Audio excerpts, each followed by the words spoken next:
Hello and welcome to Talking About Tumors with Ryan and Ryan. I'm Ryan Holstead. And I'm Ryan Quinn. And this is our first episode on metastatic colon cancer, an overview of management and the fundamentals of systemic therapy. Now, for those of you who didn't listen to our introductory episode or introduction to our podcast, this is a podcast geared towards oncology trainees, so internal medicine residents interested in oncology or oncology fellows. And our hope is to go over individual tumor sites in short 20 to 30 minute episodes, trying to cover all the things that you need to do to approach these patients for the first time in the clinic, as well as the backgrounds from a medical oncology standpoint for our standard of care treatment that we use today.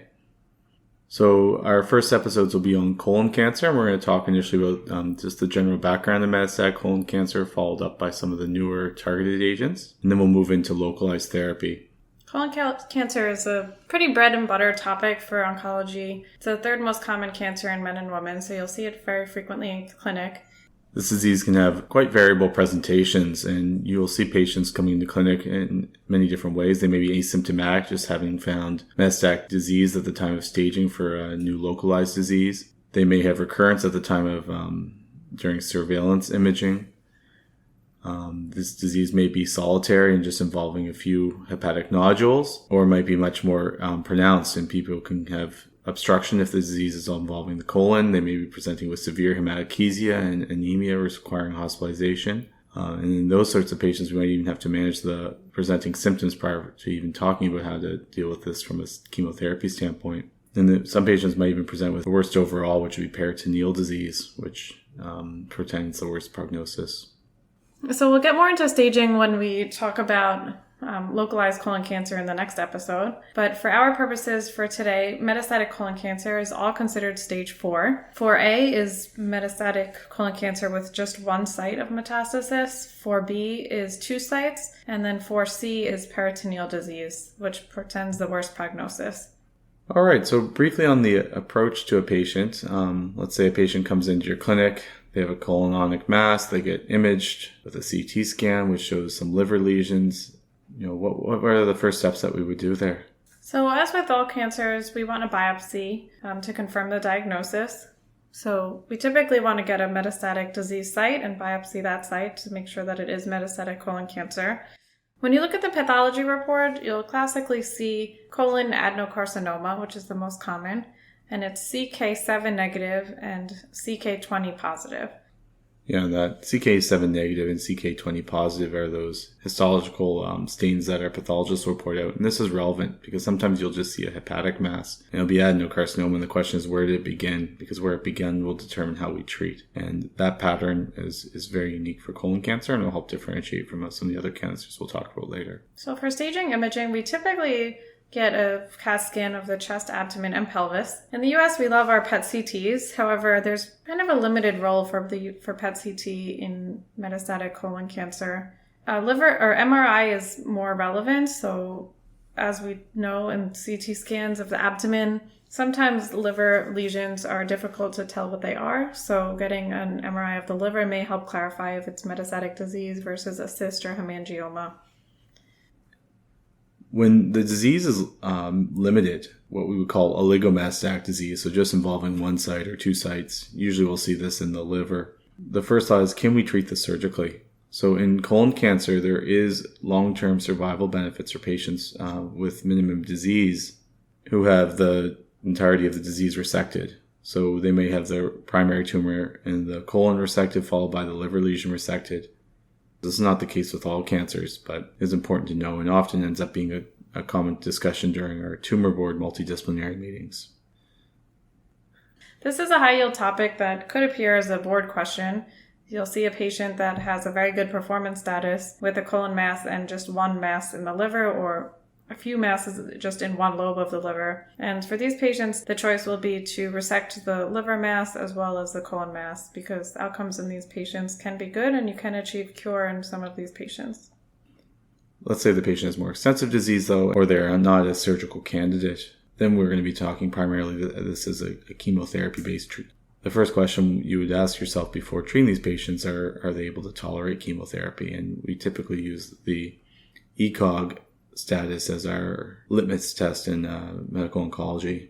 So when we're talking about performance status, us oncologists love the term performance status, but what does that really mean? There are many different scales to determine a patient's performance status. Probably the most commonly used is the ECOG performance status. So it's the Eastern Cooperative Oncology Group performance status scale, and it goes from 0 to 5. So 0 is a patient that's functioning normally, can work out at the gym, do their normal activities. 1 is someone who cannot really do any physically strenuous activity, but still able to work. They can do their normal job. So ECOG of 2 is someone who is up out of bed greater than 50% of the time, is able to go up and about, go grocery shopping. They can take care of themselves, but they're not really able to do regular activities. So usually not able to work, may need to take some time off of their job. ECOG of 3 is someone who spends greater than 50% of the time in the bed or chair. ECOG of 4 is somebody who is bedbound or wheelchair-bound. There were some clinical trials run in the 1970s, primarily through the SWOG group, actually, I think, the Southwestern Oncology group. And they had looked at patients with these higher grade functional statuses, such as 3 and 4, and found that survival was actually less in patients who received chemotherapy with poor functional status. I think it's important, though, to take in mind a person's baseline status separate from what you're seeing right in front of you. And sometimes with colon cancer, you'll see patients who've had a rapid deterioration and were functioning quite well, able to do all they needed to do up until a week or two ago. But due to weight loss or fatigue due to their cancer, such as either they may now be in the ECOG 3 status, and sometimes getting a response causing the tumor to regress, you may be able to improve their functional status in a shorter period of time. And these are always difficult discussions. Usually ECOG 4 is much more straightforward, where the best benefit is going to be with your supportive care. I think for all these patients, early involvement of your support services such as palliative care, social work, and dietitian helps with patient outcomes. So the goal of our treatments are going to be to prolong survival and maintain quality of life as long as possible. And all treatments should be with that in mind.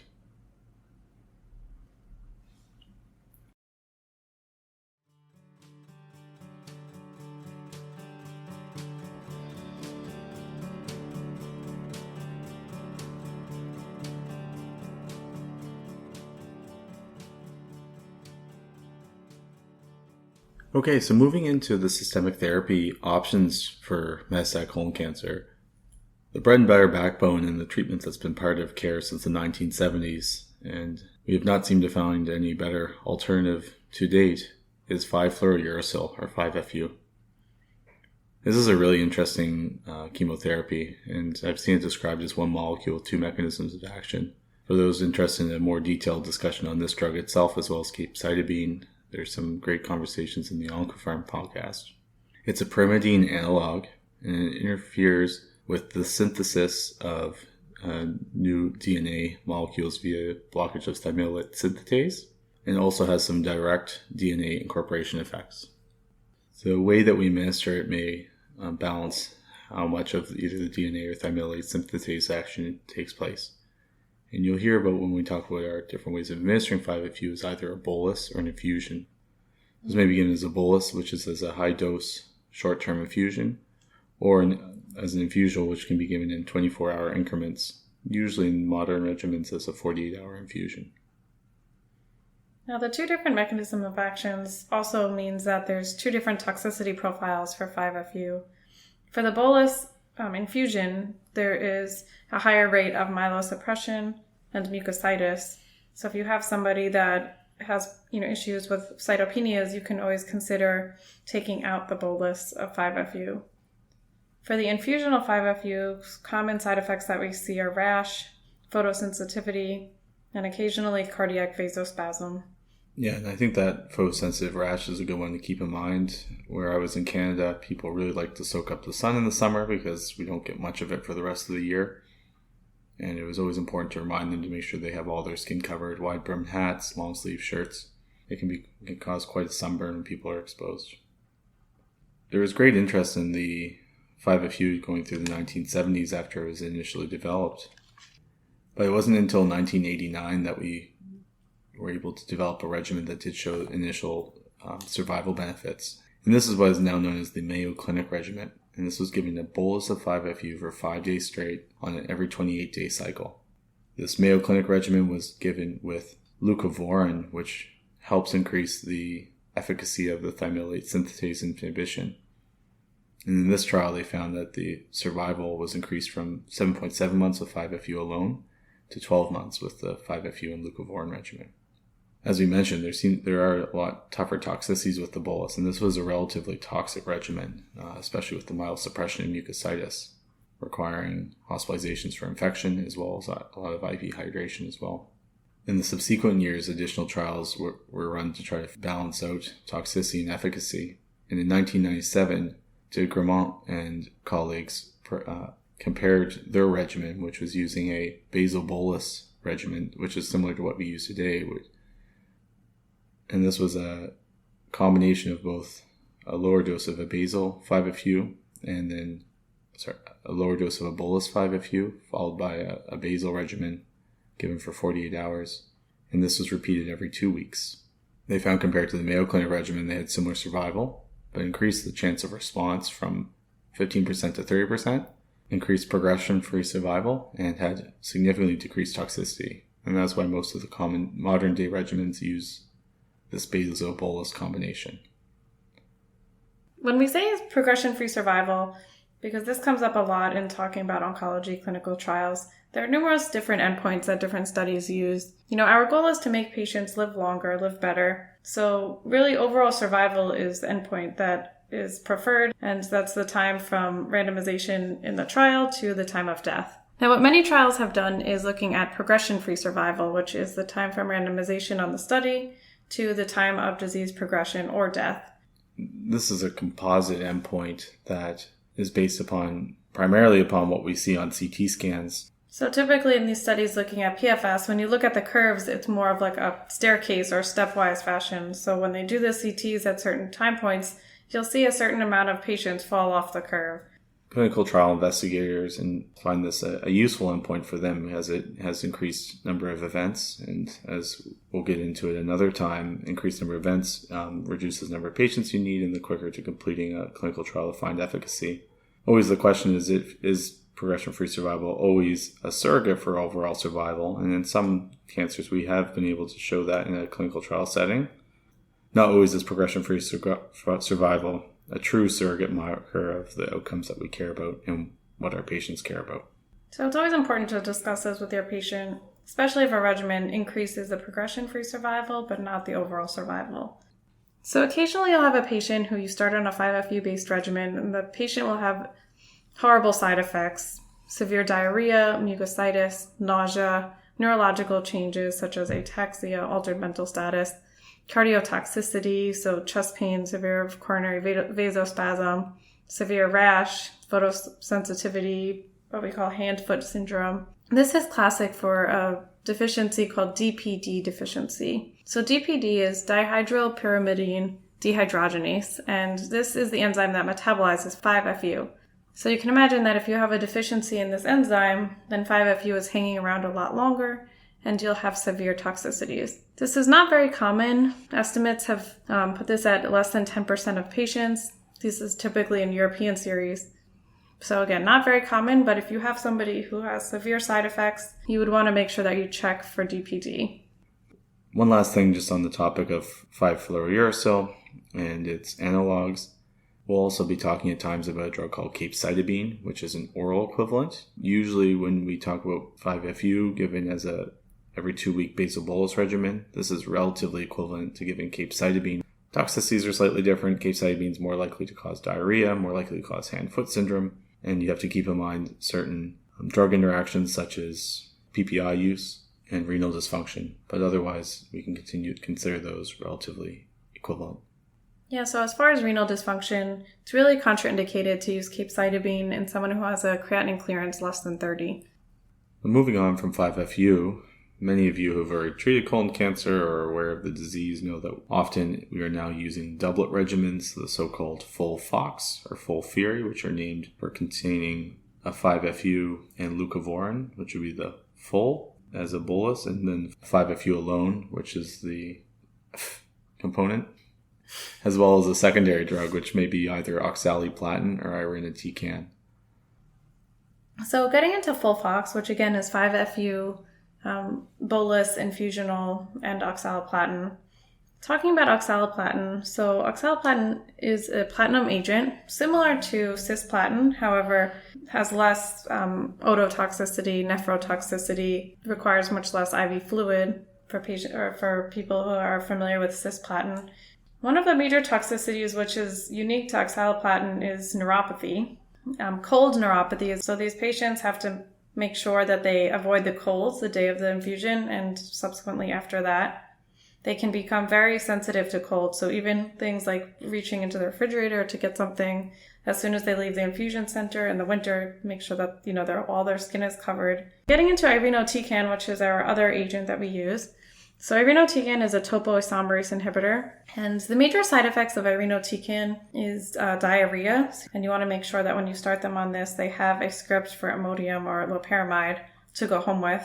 Also nausea, vomiting, myelosuppression. Irinotecan also has one of these genetic polymorphisms similar to DPD and 5FU. For irinotecan, it's the UGT1A1 polymorphism. The way irinotecan works is it's metabolized by the liver into the active metabolite SN38, and then SN38 is excreted due to the UGT enzyme. If patients are deficient in this enzyme, they'll build up their SN38, toxicities will build up, patients can have worse neutropenia. There's a overlap between the UGT1A1 polymorphism and Gilbert's disease. So if you ever see a patient with elevated bilirubin on its own, that's an important thing to look into prior to starting them on irinotecan.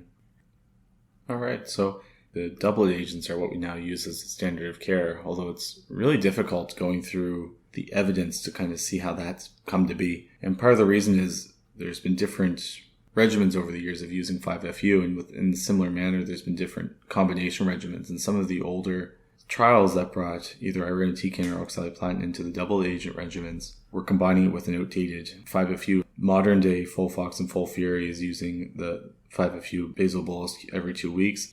The best evidence we have for either using FOLFOX up front versus a patient who got 5FU followed by oxaliplatin as a second line. In a similar manner, FOLFIRI up front versus 5FU followed by irinotecan in the second line. And in both settings, using the modern regimens, we've consistently been able to show an improvement in progression-free survival, an improvement in response rate, however, similar overall survival. Yeah, so far the evidence doesn't show that, using the doublet necessarily increases overall survival compared to using these agents as a single agent and just going on to the next one when the patient progresses. However, it is still standard practice to start off with the chemotherapy doublet. Yeah, in general, we think that improvement in response rate might lead to better outcomes for these patients, sooner response, maybe sooner improvement in symptoms. And now that we're gaining more and more active treatments, having that progression-free survival prolonged and the opportunity to use more drugs on the back end, such as if someone progresses on FOLFOX, moving to FOLFIRI later on, may actually improve overall survival, which would not have been reflected in the trials given the different second-line therapies available at that time. Just a couple other regimens you might run across when you look at the old trials. There'll be one called IFL, and that's bolus irinotecan and 5FU, and leucovorin, which is now considered inadequate as the modern regimens have been consistently shown to be superior. And IROX, which is irinotecan and oxaliplatin given together as a bolus, which is also inferior to a 5FU based doublet. Yeah, this was shown in the INT 9741, which compared IFL versus FOLFOX versus IROX. And this was one of the reasons why FOLFOX is the preferred regimen. It had an increased overall survival of 19 months. You may be hearing this and saying, well, should I use FOLFOX or FOLFIRI first? And so have many investigators to date, and there have been some trials looking at different orders. My best understanding of the data that's available to us is that using FOLFOX first might give a slightly higher response rate, but only minimally. And in general, you can use either as your first-line agent, and often these decisions are based upon patient underlying symptoms, such as if someone has baseline neuropathy, you might reach for your FOLFIRI first. Or if you're concerned about diarrhea, you might reach for FOLFOX first. Yeah, I believe this was studied in the Tornigan trial, which looked at FOLFOX followed by FOLFIRI, compared with FOLFIRI by FOLFOX, which showed similar overall survival. So no difference depending on which one you use. It should be noted that with FOLFOX and FOLFIRI, if you are using the infusional 5FU, these patients will usually require a port or some kind of access which is something that we don't usually get taught about. And when you start off as an oncology fellow, you will need to get either infusion port, which gets placed under the skin, or have them sent with a peripheral inserted central catheter, a PICC line, because they will be taking an infusion pump home with them for 48 hours and coming back. So cannot be given through a regular IV. Yeah, it's really important to know what your local support services are for that. Where I trained initially, we would have home nursing or nearby nursing center help take a patient's pump off. And this can be done any day of the week. But I think where you're trained, Ryan, they have to come back to the center to have the pump removed. Yes, typically our patients have to come back, which is why we don't start infusions on Fridays, because they would have to come back on a Sunday and most infusion centers are closed.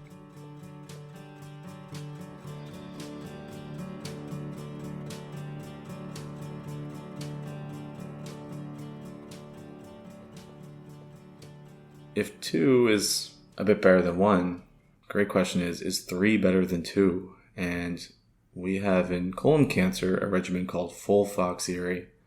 So there's many trials I've looked at this, including a Greek and Italian study, but the best ones with the largest population are the TRIBE and the TRIBE2 trials. The initial TRIBE trial looked at using FOLFOXIRI versus FOLFIRI alone as a first-line agent. Their study did show an improvement in median overall survival from 30 versus 26 months. They did show an improvement in response rate, so the chances of having a tumor shrink went up from 40% with the doublet agent up to 60% with the triplet agent. There was always questions with this trial because not all patients on the FOLFIRI arm were followed up to get FOLFOX, and that was thought to be a flaw in the study. And that led to the TRIBE2 trial, which used FOLFOXIRI versus FOLFIRI with a mandated secondary FOLFOX for those who progressed. This trial also used bevacizumab as a second agent. And we'll be talking about bevacizumab and the EGFR agents in more detail next episode. And in the TRIBE2 trial was once again shown to improve survival from 27 to 22 months. And this also showed a similar response rate benefit at the cost of significant toxicity in these trial patients with high rates of diarrhea, febrile neutropenia. So when looking at these clinical trials, you always want to look at the patient in front of you and see if they're someone that would have been allowed on this clinical trial. The patients on this study were, very healthy, mainly ECOG 0 or 1. So these were generally very healthy, fit patients. So you want to make sure that your patient in front of you would actually fit the trial, because if someone is a little bit more frail or perhaps ECOG of 2, this probably wouldn't be the best regimen. Yeah, that's a good point. A lot of times clinical trials are going to select for the most fit patients or the most favorable disease process. And I think this trial, one of the major criticisms is that it did this but turned it up to 11, because having seen patients receive FOLFOXIRI, and we'll get to some of the situations where we might want to use it, often that we run into very bad toxicity. And many patients I've found cannot take much more than 4 to 6 cycles of this before we need to either remove one of the agents or dose reduce. Often when I've been giving in the past, I anticipate giving lots of supportive care, such as IV fluids from the get-go. And I think the question there is, if that's the case, are we really going to be increasing overall survival in the real-world population? So I think a setting where this is commonly used, because again, I don't think most oncologists, again, I can't speak for everyone, but are really using this regimen. But a situation that I have seen this used is in patients who are considered to be potentially operable. So if you want to, shrink a liver met down to an operable state to try to, treat somebody with curative intent, there was a higher response rate in the FOLFOXIRI group in both of these studies. So this would be a situation where you have someone with a very good performance status with perhaps resectable disease, but maybe the liver met is slightly too large that it would be a very complicated surgery. And you really want to, shrink that down to possibly being operable. One last thing before we wrap up today, just briefly on your elderly and frail patients. So a lot of patients getting diagnosed with cancer maybe have a slightly reduced performance status. They may be older than 75 years old. That may make you concerned about the toxicity of even using a doublet regimen such as FOLFOX or FOLFIRI. And I think it's important to remember, going back to what we said initially, is that using these doublets up front have not shown improved survival to 5FU, and single 5FU can be a very efficacious option.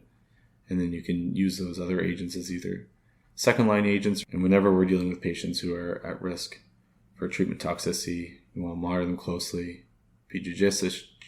Be judicious with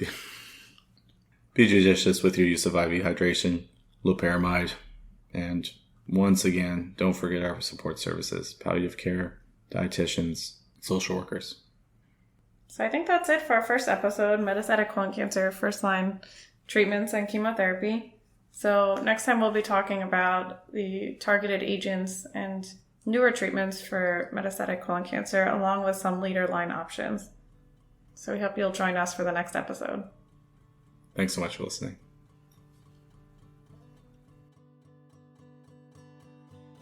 For more information, follow us on Twitter at Talking Tumors, or feel free to email us at talkingabouttumors@gmail.com. Please rate and review the podcast. We really appreciate it.